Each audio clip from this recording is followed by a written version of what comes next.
안녕하십니까. 오늘은 화학 2단원 7번째 강의가 되겠습니다. 보원자 모형에 대해서 하겠는데요.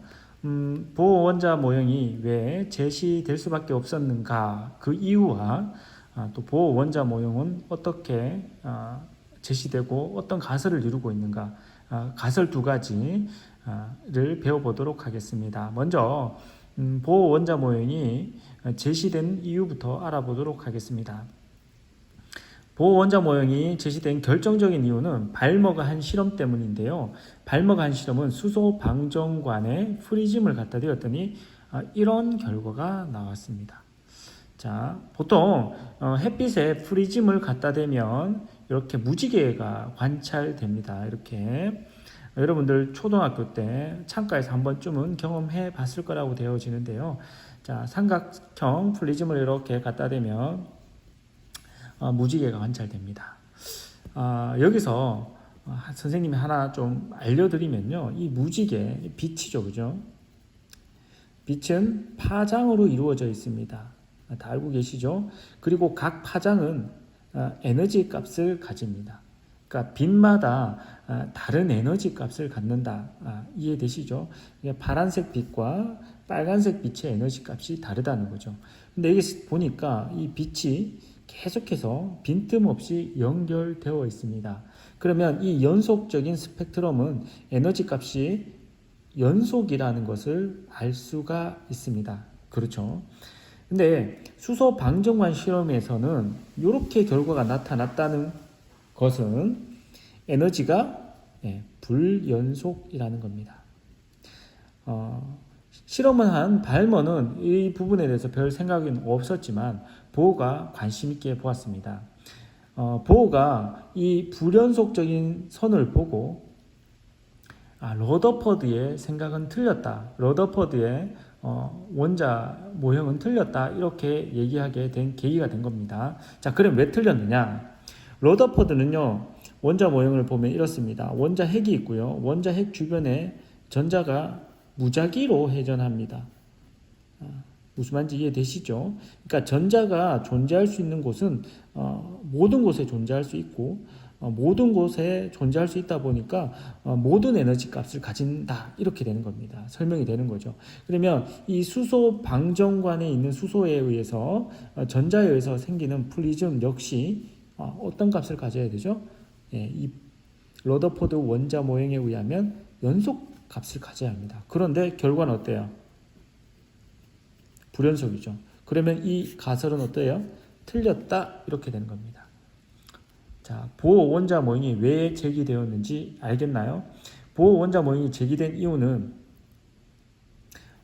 수소선 스펙트럼을 설명하지 못해서 그렇습니다. 러더포드 모형으로는 스펙트럼은 설명이 불가능했기 때문이고요. 러더포드 원자 모형에 의하면 에너지는 연속적이었습니다. 그죠? 전자가 가질 수 있는 에너지는 연속적이었는데 이 선 스펙트럼, 그러니까 불연속적인 이 에너지 값이 나왔다는 것은 러더퍼드가 틀렸다, 이렇게 되는 거죠. 그래서 보호는 두 가지 가설을 제안하면서 새로운 모형을 만듭니다. 그것이 보호 원자 모형인데요. 보호 원자 모형에 대해서 알아보도록 하겠습니다. 보호의 첫 번째 가설을 살펴보도록 하겠습니다. 자, 첫 번째 가설 보호는 이렇게 얘기했는데요. 교과서에 있는 내용 그대로입니다. 한번 볼게요. 원자 핵 주위의 전자는 특정한 에너지를 가진 몇 개의 원형 궤도를 따라 빠르게 원운동하는데 이 궤도를 전자 껍질이라고 한다. 그러니까 보호의 가설 첫 번째, 전자 껍질만 기억하시면 됩니다. 자, 보호의 가설 전자를 전자 껍질 모형으로 제시하게 됐는데요. 이 전자 껍질을 갖다가 이름을 지었습니다. 보호는 자, 첫 번째 뭐라고요? 이름을 지었습니다. 이름은 KLMN, 안쪽부터 제일 첫 번째 껍질을 K, 그 다음에 L, 그 다음에 M, 그 다음에 N, 이런 순으로 이름을 지었습니다. 이름을 왜 K부터 지었는지는 모르겠습니다. 하지만 여러분들 기억은 할 수 있겠죠. 자, 두 번째입니다. 자, 두 번째는 이 껍질에만 전자가 존재합니다. 전자 존재는 어디에만 한다고요? 이 껍질 선상에서만 존재할 수 있습니다. 껍질과 껍질 사이에서는 존재하지 못하는 거죠. 자, 그러면 껍질과 껍질 사이에는 존재하지 못하니까 에너지가 불연속이 되겠죠. 이론상은 수소선 스펙트럼을 설명할 수 있게 됩니다. 그리고 조금 더 자세하게 이 에너지 값을, 전자 껍질의 에너지 값을 정의했는데요. 자, 밖으로 갈수록 에너지가 커집니다. 밖으로 갈수록 에너지가 점점 커지는 게 보이죠, 그죠? K 껍질보다 N 껍질이 더 높은 거죠. 그리고 자세히 보면요, 안쪽의 껍질들의 간격이 바깥쪽 껍질보다 어때요? 에너지 간격이 넓죠. 자, 에너지 간격은 안쪽이 넓다. 자, 요것만 기억하시면 됩니다. 보의 가설, 첫 번째 가설인데 전자 껍질에 대한 가설입니다. 이름을 얘기했었고요. 전자는 어디에만 존재한다고요? 껍질에만 존재한다. 그리고 에너지는 밖으로 갈수록, 이 전자 껍질은 밖으로 갈수록 에너지가 크고 간격은 안쪽이 넓다. 이렇게 이것만 기억하시면 되겠습니다. 자, 두 번째 가설은요, 전자 전이에 대한 가설입니다. 여러분들 전자 전이가 뭔지 처음 들어보는 말이죠. 자, 전자 전이는 여기에 설명이 되어 있는데요. 전자가 에너지 준위가 다른, 그러니까 전자 껍질로 이동하는 현상입니다. 이 용어를 기억하셔야 합니다. 자, 두 번째 가설은 전자 전이에 대한 가설인데요. 전자 껍질에서 전자 껍질로 전자가 이동하는 것을 말합니다.